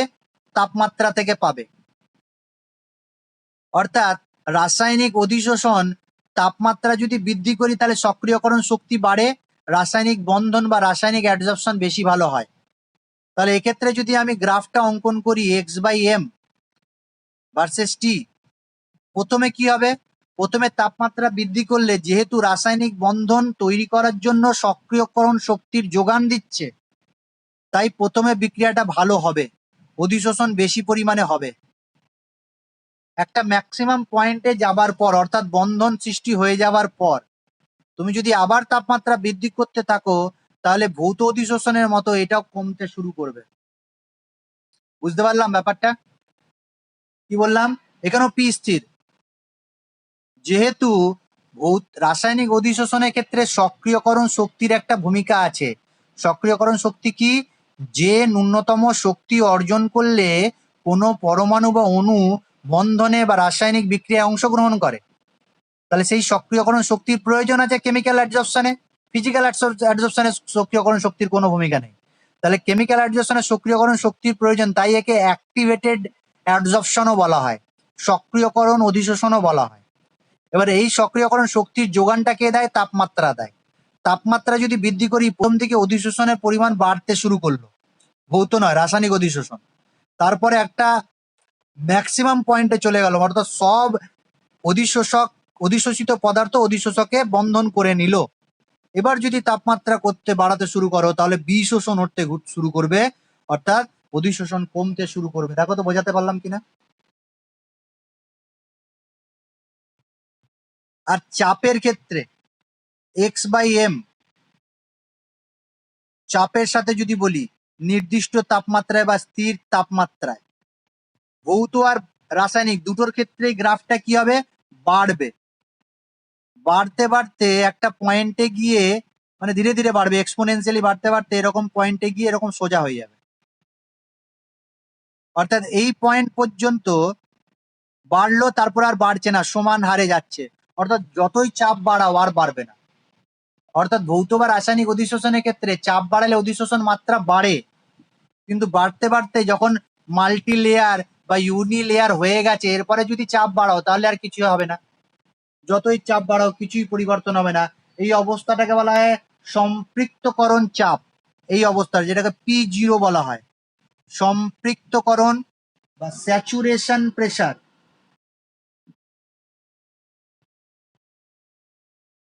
সম্পৃক্তকরণ চাপ। এরপরে যদি চাপ বাড়াতে থাকো কিছুই হয় না। আর এই যে গ্রাফটা আমি এঁকেছি, স্থির উষ্ণতায় কঠিন অধিশোষকে গ্যাসীয় পদার্থ অধিশোষণের যে সাম্য অবস্থা, যে আমি চাপ লেখচিত্রটা অঙ্কন করেছি, সেটাকে বলা হয় অধিশোষণ সমতাপীয়, অধিশোষণ সম উষ্ণক বা অ্যাডজর্পশন আইসোথার্ম। অ্যাডজর্পশন আইসোথার্ম, ঠিক আছে, মনে থাকবে। তাহলে এইটা তাপমাত্রা আর চাপের প্রভাব এখনই ডিটেলসে বলে দিলাম, পরে আবার ডিটেলসে ছিল, আমি এখনই বলে দিলাম, আর একটু বলবো পরে আবার। তাহলে এইখান পর্যন্ত বুঝতে আমাদের কোনো অসুবিধা হয়নি? আর কিছু বাকি আছে? হ্যাঁ, অধিশোষক শোষিত পদার্থের প্রকৃতি, অধিশোষিত পদার্থের প্রকৃতি আর অধিশোষকের ক্ষেত্রফল। অধিশোষিত পদার্থের প্রকৃতি আর ক্ষেত্রফল নিয়ে একটু পরে আমি আলোচনা করব। আর এখান থেকে কি কি কোশ্চেন করবে, অধিশোষণ কয় প্রকার, কি কি, প্রত্যেক প্রকার উদাহরণ সহ সংজ্ঞা দাও এবং পার্থক্য লেখো। সেই ছোটবেলায় যেরকম আমরা জিজ্ঞাসা করতাম, পরীক্ষা দিত না, যে সংজ্ঞা লেখো, উদাহরণ সহ সংজ্ঞা লেখো, কয় ভাগে ভাগ করা যায়, কি কি, ওরকম টাইপের। হ্যাঁ, ওরকম টাইপের কোশ্চেন দেবে, খুব ইম্পর্টেন্ট কোশ্চেন গুলো সব পড়ে নেবে কিন্তু। আচ্ছা, এরপরে আমি দু একটা জিনিস বাদ দিয়েছি, দু একটা জিনিস বলতে বলেছি, কিন্তু ভালো করে আরো একটু বলতে চাই আমি, সেইটা হয়তো নেক্সট ক্লাসে আমি বলবো। আর এখানে বলে দিই, আর নেক্সট ক্লাস করতে হবে না। অধিশোষণের প্রয়োগটা আগে বলি, তাহলে অধিশোষণ টপিকটাই শেষ করে দিই। অধিশোষণের প্রয়োগ 1, 2, 3, 4 করে পয়েন্ট গুলো দেওয়া আছে, হেডিং গুলো দেখো সবাই, পেজ নাম্বার 283। প্রথমে বলেছে বায়ু শূন্য স্থান সৃষ্টিতে, অর্থাৎ ভ্যাকিউম সৃষ্টি করতে। একটা পাত্রকে তুমি পুরোপুরি বায়ু নিরুদ্ধ করতে চাও, পুরোপুরি বায়ুটাকে সরিয়ে নিতে চাও, পুরো বায়ুটাকে। এখন তুমি মেশিনের সাহায্যে কি করলে, বায়ুটাকে টেনে নিলে, পাম্পের সাহায্যে ভেবে নাও তুমি বায়ুটাকে টানলে, পাম্পের সাহায্যে টানলে, কিন্তু তাও ভেবে নাও কিছুটা বায়ু থেকেই গেল কোথাও না কোথাও। সেটাকেও যদি পুরোপুরি সরাতে চাও, তাহলে এখানে কিছু অ্যাক্টিভেটেড চারকোল দিয়ে দাও। অ্যাক্টিভেটেড চারকোল বা চারকোলের গুঁড়ো যদি দিয়ে দাও, তাহলে যা বায়ু আছে সেগুলোকে অধিশোষিত করে দেবে, কোণে বা কোনো জায়গায় যদি জমা হয়ে থাকে সেই বায়ুগুলোকেও সে অধিশোষিত করে নেবে, যে সেই জায়গাটা বায়ু শূন্য বা প্রায় বায়ু শূন্য করে নিতে পারবো আমরা এই অধিশোষণ প্রক্রিয়ার মাধ্যমেই। আবার অধিশোষণ প্রক্রিয়ার মাধ্যমে 2 নম্বর পয়েন্ট আছে, দেখবে যে রঙিন যে দ্রবণগুলো আছে সেই রঙিন পদার্থগুলোকে দ্রবণ থেকে আমি দূর করতে পারি। যেমন চিনির ক্ষেত্রে বললাম, ইক্ষু শর্করার ক্ষেত্রে আমি বললাম যে রঙিন থাকে, সেটাকে একদম পুরো পরিষ্কার পরিচ্ছন্ন বা একদম সাদা বা কালারলেস একটা চিনিতে পরিণত করা হয়। আবার পেট্রোল শোধনাগারেও কিন্তু ইউজ করা হয়। আমি একটু পরের পয়েন্ট আগে বলছি। পেট্রোলিয়াম শোধনের ক্ষেত্রে যে ক্রুড অয়েলটা পাওয়া যায়, পেট্রোলের যে ক্রুড অয়েলটা পাওয়া যায় বা পেট্রোল যেটা পাওয়া যায়, সেটাও কিছু কালার থাকে। সেখানে একটা অধিশোষক পদার্থ দেওয়া হয়, সেই অধিশোষক পদার্থের নাম হচ্ছে ফুলার মৃত্তিকা। ফুলার মৃত্তিকা, সেই ফুলার মৃত্তিকা অধিশোষক পদার্থ, খুব ভালো অধিশোষক। সেই অধিশোষকটা ওই পেট্রোলিয়ামে যে অপদ্রব্যগুলো থাকে সেগুলোকে সব অধিশোষণ করে নেয়। আর কি আছে দেখবে 3 নাম্বার পয়েন্টে আছে অসমসত্ব অনুঘটন। এই অসমসত্ব অনুঘটন পরের চ্যাপ্টারই আছে আমাদের, বা পরের টপিক আছে। অর্থাৎ ক্যাটালিস্ট যে প্রক্রিয়ায় কাজ করে তার মধ্যে একটা প্রক্রিয়া হচ্ছে অধিশোষণ প্রক্রিয়া। ক্যাটালিস্ট অধিশোষণ প্রক্রিয়াতে খুব ভালো আর কি ক্রিয়া করতে পারে, সেটা নিয়ে আলোচনা করব আমরা নেক্সট টপিকে। জলীয় বাষ্পের দূরীকরণ, এটা আগেও হয়ে গেছে। ভেবে নাও তোমার কোনো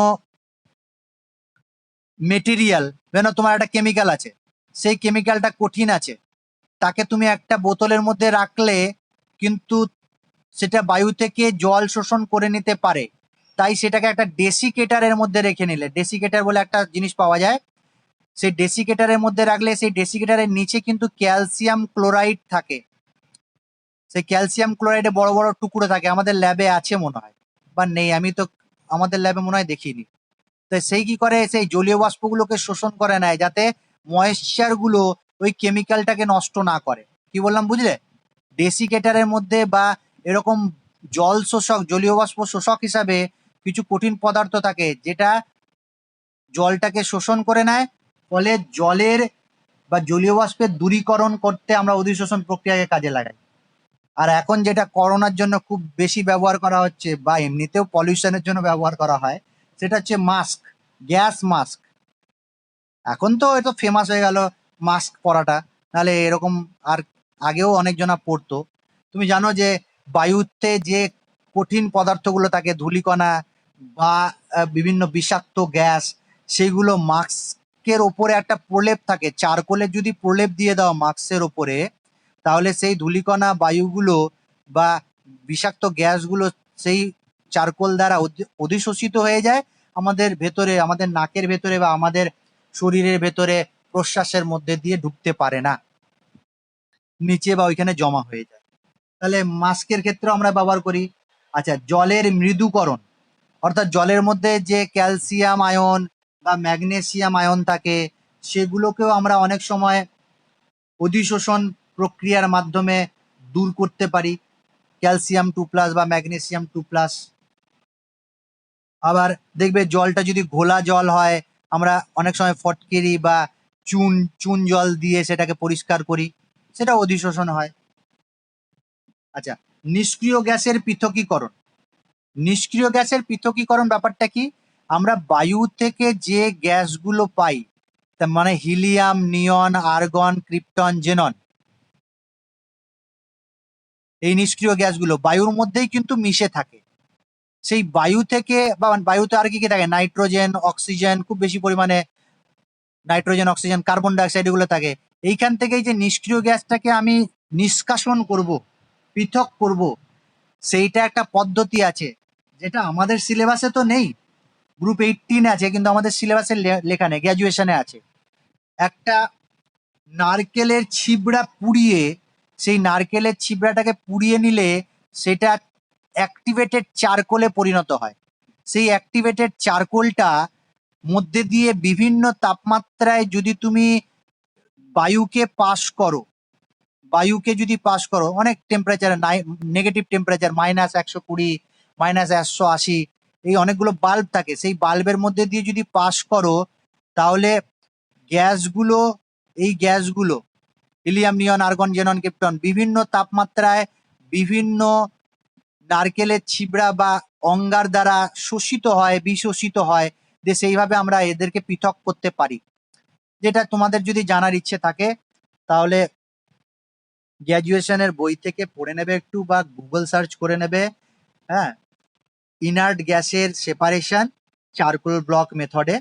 হ্যাঁ, বার্টলেট বলে একজন, বার্টলেটই মনে হয়, যতটা মনে হয় বার্টলেট এই পরিষ্কার, না বার্টলেট বললাম, ভুল, দিওয়ার, কিন্তু দিওয়ার বলে যে সায়েন্টিস্ট আছে, সেই সায়েন্টিস্ট এই নিষ্ক্রিয় গ্যাস পৃথকীকরণ করেছিল।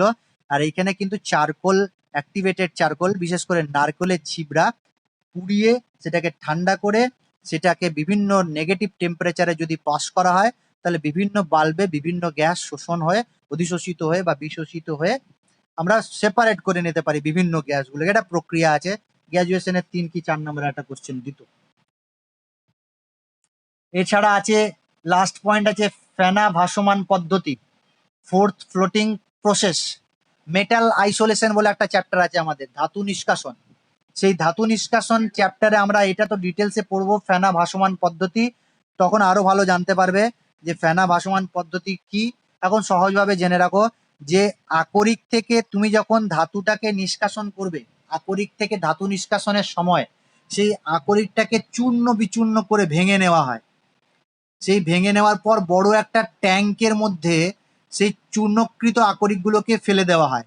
তার মধ্যে পাইন তেল, জেনথেট তেল, সোডিয়াম জেনথেট, তারপরে অ্যানিলিন, এইসব পদার্থ, তারপরে সার্ফ ডিটারজেন্ট, এগুলো দিয়ে, সার্ফ ডিটারজেন্ট দেওয়া হয় না, বিশেষ করে ওই অ্যানিলিন বা কিছু অর্গানিক পদার্থ দেওয়া হয়। ফলে এইখানে কঠিন পদার্থগুলো আকরিক থেকে আলাদা হয়ে, মানে ধাতুগুলো আকরিক থেকে আলাদা হয়ে উপরে ভেসে বেড়ায়। আর কিছু কিছু জিনিস অধিশোষিত হয়ে যায় ওই তেল বা যে কেমিক্যালগুলো নিচ্ছি সেগুলো দ্বারা, সেগুলো দিয়ে পৃথক করা হয়। সেই পদ্ধতিটা পরে আলোচনা করব। হ্যাঁ, কঠিন পদার্থ ধাতু নিষ্কাশনের ক্ষেত্রে ফেনা ভাসমান পদ্ধতিতে অধিশোষণ এর একটা প্রয়োগ আছে। তাহলে এটা অধিশোষণের প্রয়োগ জেনে নিলাম। আচ্ছা, অধিশোষণের আর একটা পয়েন্ট আছে, সেটা হচ্ছে গ্যাসের প্রকৃতি, তারপরে অধিশোষক এর প্রকৃতির ওপর কিভাবে নির্ভর করে। এটা পেজ নাম্বার 281 আর 282-তে আছে। এই জায়গাটা একটু দেখবে তোমরা নিজে থেকে, যে কিভাবে গ্যাসের প্রকৃতির ওপর আর অধিশোষকের ওপর নির্ভর করে অধিশোষণ প্রক্রিয়া। বা আমি নেক্সট ক্লাসে, আমার টাইম আছে, অন্য একটা কাজ আছে, তো অন্য দিন, পরের দিন এই টপিকটা একটু আলোচনা করে অনুঘটন ওই চ্যাপ্টারটা বা ওই টপিকটা পড়াবো। তাহলে দুটো টপিক শেষ হয়ে যাবে। অনুঘটনটা আশা করি সামনের দিন আমি শেষ করে দিতে পারবো। তারপর কলয়েডটা কিন্তু একটু বড় আছে, তাহলে সামনের দিন অনুঘটনটা পড়াবো। আর এই যেটুকু বাকি রয়ে গেল 282 পাতায় আর 281 পাতায়, সেইটুকুটা বলে দেবো।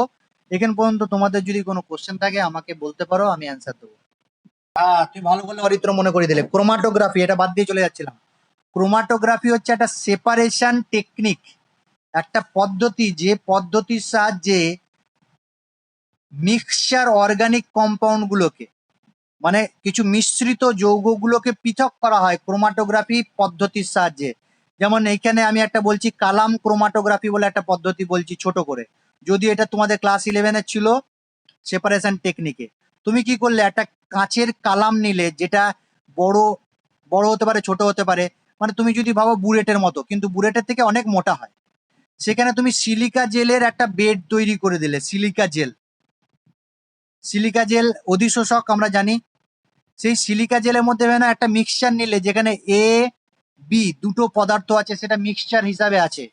তুমি যখন এ আর বিটাকে এখানে দেবে, সিলিকা জেলের মধ্যে দেবে, এর অধিশোষণ ক্ষমতা আর বি এর অধিশোষণ ক্ষমতা আলাদা।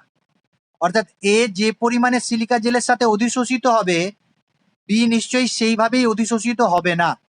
তাহলে যে বেশি অধিশোষিত হয়ে আছে আর যে কম অধিশোষিত হয়ে আছে, তাদেরকে আমি আলাদা করে নিতে পারবো এই ক্রোমাটোগ্রাফিক টেকনিকের সাহায্যে।